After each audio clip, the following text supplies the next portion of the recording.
नमस्ते। Cancer ascendant कर्क लग्न के लिए अप्रैल 2026 कैसा रहे? देखिए, फरवरी, मार्च और 19 अप्रैल तक ऐसा सितारा है कि आपको आपके कर्म क्षेत्र पर एक बहुत बड़ी ऊंचाई मिलेगी, सक्सेस मिलेगा, एक बहुत बड़ी पहचान मिलेगी। और 20 अप्रैल से 13 मई में आपके हाथ में बहुत बड़ा पैसा आएगा। या तो आप इन्वेस्टमेंट पोर्टफोलियो को शफल करेंगे 20 अप्रैल से 13 मई में, आप आपके दोस्तों के साथ आनंद करेंगे और आपके इन्वेस्टमेंट पोर्टफोलियो को पॉजिटिव बनाने की, मतलब उसको कहीं ना कहीं रेक्टिफाई करेंगे। अच्छा टाइम है। अब ये आपका भाग्य का स्वामी 12वें में और 12वें स्थान का स्वामी भाग्य में, भाग्य का स्वामी गुरु है जो 12वें में, यानी कि आपके लिए या तो आपके संतान दूर होंगे या तो बहुत बड़ा पैसा खर्च होगा। संतान हो सकता है अगर फॉरेन लैंड पे चले जाए, या आपको फॉरेन लैंड जाने का मौका मिल सकता है, क्योंकि भाग्य का स्वामी 12th हाउस में। तो धर्म कार्य के लिए खर्च हो सकता है, घर के बड़े बुजुर्ग के लिए खर्च हो सकता है, या आपके बच्चे के एजुकेशन या आपके अपने खुद के एजुकेशन के लिए इस समय में हायर एजुकेशन के लिए पैसा खर्च हो सकता है, ये संभावना है। अब आपको मैंने बताया कि 20 अप्रैल से आपके दोस्तों का सपोर्ट भी रहेगा और एक अच्छा टाइम बीतेगा आपका। ये सब पॉजिटिव बात बताया। जैसे अब कुछ नेगेटिव भी है, जैसे मैंने आपको पहले भी बताया गए महीने में फरवरी और मार्च महीना आपने आपके जीवन साथी के बहुत ताने बर्दाश्त किए, बहुत ताने मारे उसने, बहुत बात ऐसी की होगी जो आपको पिंच हो गई होगी। अब 29 मार्च से यानी कि अप्रैल और मई महीने में आपका जो जीवन साथी है उसके साथ का आपका कहीं ना कहीं विवाद है, ये कंट्रोवर्सी है। अब बोलने की बात नहीं है कुछ, आप जीवन साथी के साथ थोड़ा विवाद, और आपको 2 महीने तक अप्रैल और मई में थोड़ा सावधान रहना है। बट कार्म क्षेत्र पर कहीं ना कहीं आपको कोई ना कोई बहुत बड़ी सक्सेस मिलेगी। अब देखिए, इस महीने में एज यूजुअल हर महीने में मैं आपको कुछ डेट बताता हूं जो केयरफुल रहने की डेट है, उसको कैलेंडर से मार्क कर दो, कैलेंडर के ऊपर क्रॉस कर दो। फर्स्ट जो डेट है वो 8, 9 और 10 तारीख शाम को 6 बजे तक का टाइम है, इसको क्रॉस मार्क करो। फिर 13, 14 अप्रैल इसको भी क्रॉस मार्क कर दो। और 22, 23 और 24 तारीख 21, 22 एंड 23। 21 जो डेट है वो दोपहर को 1 बजे से, 23 जो डेट है दोपहर को 3 बजे तक, इसको भी मार्क कर दो। अब देखिए, डेट वाइज जो बोलता हूं इसको समझिएगा। 1 और 2 अप्रैल है, ये आपके भाई बहन पड़ोसियों के साथ का रिलेशंस को मजबूत करने वाला समय है आपका। काम धंधे में ट्रैवलिंग भी आएगा, चैलेंजेस भी होगा, बट आपका सॉफ्ट नेचर है, you are very soft personality, आप बहुत दिल के बहुत मुलायम पर्सनालिटी, बहुत सॉफ्ट पर्सन। किसी का बोला हुआ बहुत दिनों तक आप अपने आप से लड़ सकते हो, परेशान हो जाते हो सेंसिटिव वजह से। मैं हर महीने में वीडियो में बहुत बार बोलता हूं, आप लोग ध्यान करेंगे तो बहुत आपके लिए, आपके माइंड के लिए बहुत अच्छा रहेगा, तनाव में रिलीफ रहेगा। अब 1 और 2 तारीख अच्छा दिन है, 3, 4 तारीख और 5 तारीख शाम को 5:30 बजे तक, ये दिन you will find your self happy at home. अपनी मम्मा के साथ का अटैचमेंट आपका दूसरे भाई बहनों से ज्यादा होता है, ये तो आप 100% जानते हैं। आपका दिल भी बहुत अच्छा है, अनलेस आपके 4th हाउस में राहु जैसा ग्रह हो तो ही, अदरवाइज आपका मन भी बहुत अच्छा है। और 3, 4, 5 आप ओल्ड एज को प्लान करेंगे, मन के अंदर शांति का अनुभव करेंगे और लोगों का काम भी करेंगे। 3, 4, 5 बहुत अच्छा बीतेगा। अब 5 तारीख को शाम को 5:30 बजे के बाद, यानी कि 5 तारीख को इवनिंग, 6 तारीख और 7 तारीख आपके बच्चों के साथ का कनेक्शन, संतान के साथ का, आप जिससे भी मोहब्बत करते हैं उसके साथ का कहीं ना कहीं आप अटैचमेंट महसूस करेंगे 6 और 7 तारीख। और ये लर्न करने के लिए भी बहुत अच्छा टाइम है 6 और 7 तारीख। ये शेयर मार्केट वाले लोगों के लिए भी कुछ लर्निंग का टाइम है, स्टूडेंट के लिए भी लर्निंग का टाइम। अब आप 8 तारीख, ये आपका केयरफुल रहने का पहला पड़ाव है इस महीने का, 8, 9 और 10 तारीख। 10 तारीख को शाम को 6 बजे तक का जो टाइम है, ये आपको बाहर का खाना पीना अवॉइड करना है। कहीं भी जाते हो तो, बाहर जाते हो तो खाना पीना अवॉइड करो। जिसको आपको लगे इससे बात करने से विवाद हो जाएगा, उससे 8, 9 और 10 तारीख दूर रहो।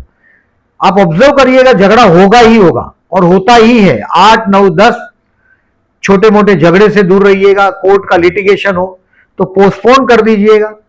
कोई गवर्नमेंट डिपार्टमेंट में जाना हो, मैंने बहुत बार कैंसरियन को फाइनेंस से जुड़े हुए देखा है, प्रॉपर्टी फाइनेंस ये सब काम करते देखा। तो डिपार्टमेंट से अभी रोज जाना पड़ेगा तो बात अलग है कि जाना ही पड़ता है, बट अगर जो चॉइस है तो 8, 9, 10 के दिन थोड़ा डिपार्टमेंटल या ऑफिसरों से गवर्नमेंट के थोड़ा दूरी रखें। अब 11 और 12 तारीख ये आपके लिए बहुत अच्छा समय। 11, 12 तारीख, ये 11 और 12 तारीख आपकी मैरिज लाइफ का बॉन्डिंग मजबूत करने का टाइम है। मैंने बोला इस महीने में पर्टिकुलरली फरवरी, मार्च, अप्रैल और मई जीवन साथी के साथ का कंट्रोवर्सी बहुत बढ़ जाएगा आपका, बट 11 और 12 तारीख को उसके साथ का बॉन्डिंग मजबूत करने का दिन है। टेक इन दिस वे, इसका फायदा लीजिएगा। 11, 12 तारीख को आप ऑफिस में भी छा जाएंगे, बहुत इजीली आपका टारगेट आप अचीव कर लेंगे। 11 और 12 तारीख को काम में भी कोई बहुत बड़ी मुसीबत नहीं आएगी। 13 और 14 तारीख तनाव में बीतेगा, स्ट्रेस में, और इस स्ट्रेस का इलाज है कम से कम 15-20 मिनट ध्यान करो। 15-20 मिनट, ज्यादा नहीं बोल रहा हूं। और पर्टिकुलरली 12, 13 और 14 ये 3 दिन जरूर करिएगा। ध्यान करने से आपको आपकी भावनाओं पर, आपकी जो फीलिंग्स है उस पर बहुत लाभ होगा आपको। 13, 14 कहीं अपमानजनक सिचुएशन में आप आएंगे। अब 15 तारीख, 16 तारीख, मतलब 15 से 25 कैरियर का ग्राफ, 15 से 20 सॉरी, कैरियर का ग्राफ आपका आगे बढ़ता हुआ दिखाई देगा। 15, 16 लकी रहेगा, कोई रिलीजियस ट्रिप, ट्रैवलिंग होगा। अब 17 तारीख, 18 तारीख आपके कर्म क्षेत्र के लिए, और इवन 19 तारीख दोपहर को 12:30 बजे तक बहुत अच्छा समय। 17, 18, 19 अच्छा समय है। कोई इंटरव्यू के लिए जाना हो 18, 19 तारीख को जाइएगा, बढ़िया काम हो जाएगा आपका। बहुत बड़ा मीटिंग होगा 18, 19, अच्छा दिन है आपके लिए। और 19 तारीख को दोपहर के बाद 12:30 के बाद 20 तारीख, 19 और 20 तारीख ये आप आपके दोस्तों के साथ अपने आप को कंफर्ट महसूस करेंगे। कुछ इन्वेस्टमेंट पोर्टफोलियो को चेक करेंगे, पैसा कहाँ इन्वेस्ट किया जाए इसको प्लान करेंगे। 19, 20 और इवन 21 तारीख को भी। अब 21 तारीख का जो काम है वो 1 बजे तक दोपहर को खत्म करने की कोशिश करो, क्योंकि 21 तारीख को दोपहर को 1 बजे के बाद आपका तीसरा जोन जो है टफ, इस महीने का सबसे टफ टाइम वो शुरू होगा। 22 और 23 तारीख को दोपहर को 3 बजे तक जो डिसीजन पेंडिंग रख सको उसको पेंडिंग रख दीजिएगा, 21, 22, 23 का। और ये थोड़ा आपके पीठ के पीछे षड्यंत्र भी होगा, आपको लोनलीनेस भी फील होगा, खर्च भी होगा। कुछ बेवकूफी आपने 8, 9, 10 को किया है, ये बेवकूफी ये आपके रॉन्ग डिसीजन की वजह से होगा 21, 22, 23 का। तो इसके लिए मैंने बोला डिसीजन पेंडिंग रखिएगा 21, 22, 23 का। अब 23 तारीख को दोपहर को 3 बजे के बाद अगेन लगाम आपके हाथ में आ जाएगा, काम धंधा सेट होना फिर शुरू हो जाएगा। 23, 24 और 25 तारीख, 25 तारीख को रात को 8 बजे तक आप आपकी पर्सनालिटी को कहीं ना कहीं डेवलप करने की कोशिश करेंगे। और 26, 27 तारीख financially best day of the month, मतलब इस महीने का सबसे अच्छा दिन 26 और 27 है फाइनेंशियली।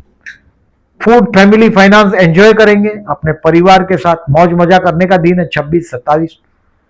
25 को रात को 8 बजे के बाद 26 और 27 अच्छे दिन साबित होंगे। अब 28 अप्रैल, 29 अप्रैल ये अगेन कोई ट्रैवलिंग होगा छोटा मोटा, भाई बहन पड़ोसियों के साथ के रिलेशंस को इंप्रूव करने का टाइम। और कहीं ना कहीं कोई शौक होगा अगर आपको, तो उसके साथ वो शौक में आप डूब जाएंगे 28, 29 तारीख को। और 30 तारीख को आप घर में आनंद महसूस करेंगे, फील करेंगे, यानी कि एक शांति का क्लोजर ऑफ द मंथ, आप एक शांति का एहसास कर पाएंगे मन के अंदर। 30 अप्रैल को। इन शॉर्ट देखिए इस महीने में बहुत अच्छी पोजीशन आपके काम धंधे में 19 अप्रैल तक है। 19 अप्रैल तक आपका कार्य क्षेत्र पर एक बहुत बड़ी सक्सेस आपके हाथ आएगी। 20 अप्रैल से 13 मई दोस्तों के साथ का टाइम है एंजॉय करने का, इन्वेस्टमेंट प्लानिंग करने का। अभी 19 अप्रैल को अक्षय तृतीया है। अक्षय तृतीया के दिन कुछ भी ले लो बहुत अच्छा साबित होता है ये दिन, क्योंकि चंद्र और सूर्य दोनों उच्च राशि में होते हैं। 19 अप्रैल को ऐसा दिन है। 20 अप्रैल को भी यही सिचुएशन होता है, बट हम लोग 19 और 19 तारीख अक्षय तृतीया बोला है। 20 तारीख भी आप 19 को न कर पाओ तो 20 भी अच्छा दिन है। 19 को संडे है। इस महीने में 17 अप्रैल को अमावस्या है। विष्णु शतनाम करके बहते जल में नारियल बहाइएगा। आपके जीवन साथी के साथ कंट्रोवर्सी है समझो, और आप महसूस कर रहे हैं। फरवरी, मार्च, अप्रैल और मई, ये 4 महीने में आप परेशान हो जाएंगे अपने जीवन साथी के साथ। और जहां मैरिज लाइफ कंट्रोवर्शियल है वहां आप ये 100% महसूस कर पाएंगे। पर्टिकुलरली फिर से डेट मैं बोल रहा हूं, फरवरी, मार्च, अप्रैल और मई, ये 4 महीना हर अमावस को पर्टिकुलरली विष्णु शतनाम करके बहते जल में नारियल बहाइएगा, ओम विष्णवे नमः का जाप करिएगा। अभी मानसिक तनाव हमेशा कैंसरियन को रहता है, मैंने ध्यान करने को बोला। 15 अप्रैल और 28 अप्रैल को प्रदोष, थोड़ा दूध और पानी मिक्स करके शिव मंदिर में जलाभिषेक कर दीजिएगा 15 और 28 अप्रैल को। अगर आप बहुत कर्ज से परेशान हैं, डेब्ट से, लोन से, कहीं ना कहीं झगड़ों से परेशान है, तो 28 अप्रैल को कोई भी शिव मंदिर हो आपके घर के पास, वहां रुद्राभिषेक करा दीजिएगा, लाभदायक रहेगा। इस महीने में 5 अप्रैल और 20 अप्रैल को चतुर्थी है। ज्यादातर मैं देखता हूं आपका जो बॉस है, आप जिसके साथ भी रिपोर्टिंग पर्सन है, बहुत एम्बिशियस पर्सन होता है, लीडर टाइप ऑफ पर्सन होता है। उसको आपकी एडवाइस में कोई इंटरेस्ट नहीं होता। जब तक आपको पूछे नहीं आप बोलो भी मत उसको। ये बराबर ध्यान में रखो। आप बहुत एक एम्बिशियस पर्सन के साथ काम कर रहे हैं। आप बहुत सॉफ्ट हार्ट है, बहुत ओवर सेंसिटिव है, और मैंने ध्यान करने के लिए बोला। और आप 5 तारीख और 20 तारीख को गणेश मंदिर में जाइएगा। आपके जो कर्म क्षेत्र पर जो हमेशा झगड़े लगे रहते हैं वो कम हो जाएंगे। 5 अप्रैल और 20 अप्रैल को चतुर्थी है, गणेश मंदिर में जाइएगा। अगर उम्र 30 से कम है तो उपवास करिएगा, कोई नहीं तो नॉट नेसेसरी उपवास नहीं करिएगा, बट गणेश मंदिर में जरूर जाइएगा 5 और 20 तारीख को। उम्र 30 से ज्यादा है तो फास्ट नहीं रखिएगा। अब ये सब जो मैं डेट आपको बताया पर्टिकुलरली, देखिए इस महीने में विवाह की संभावना दिखाई नहीं दे रही। प्यार करते हैं और किसी को प्रपोज करना चाहते हो तो 4 और 19 तारीख बहुत अच्छा दिन है। चंद्र शुक्र का युति प्रतियुति का तारीख है। 19 तारीख को तो चंद्र शुक्र का युति आपका 11वें स्थान में हुआ है, अक्षय तृतीया के दिन, संडे के दिन। बहुत बेस्ट दिन है प्रपोज करने के लिए। विवाह का योग नहीं है इस महीने में। और बिजनेस में, काम धंधे में, आपके कर्मशान में उच्च का सूर्य 14 अप्रैल से 14 मई तक रहेगा। ये आपके कर्म क्षेत्र पर आपको, मैंने बोला ऐसा, न्यू सक्सेस, एक बहुत बड़ी ऊंचाई आपको आपके वर्क प्लेस पर मिलेगी। अब देखिए शेयर मार्केट से रिलेटेड लोगों को 6, 7, 15, 16 सीखने को मिलेगा। कोई स्टॉक बेचना हो तो 27 अप्रैल बेस्ट है। और फर्दर इन्वेस्टमेंट के लिए 20 अप्रैल से लेकर 13 मई तक बहुत अच्छा समय है। और इस महीने में 20 और 21 अप्रैल फर्दर इन्वेस्टमेंट के लिए बहुत अच्छा साबित होगा। फाइनेंस 26 और 27, मतलब पैसा हाथ में आने का, बहुत बड़ा कैश हाथ में आने का योग है 26 और 27 तारीख को। आप ये सारी डेट्स आप पोस्ट सेक्शन में देख सकेंगे, जहां से आपको डिसीजन लेने में कन्वीनियंट हो। वहां भी लाइक मार्क करिएगा। और मेरे वीडियो से आपको फायदा होता है तो प्लीज दूसरों को भी फॉरवर्ड करिएगा ताकि उनको भी फायदा हो। और चैनल को सब्सक्राइब ना किया हो तो रिक्वेस्ट कर रहा हूं, please subscribe my channel. Thank you very much for listening.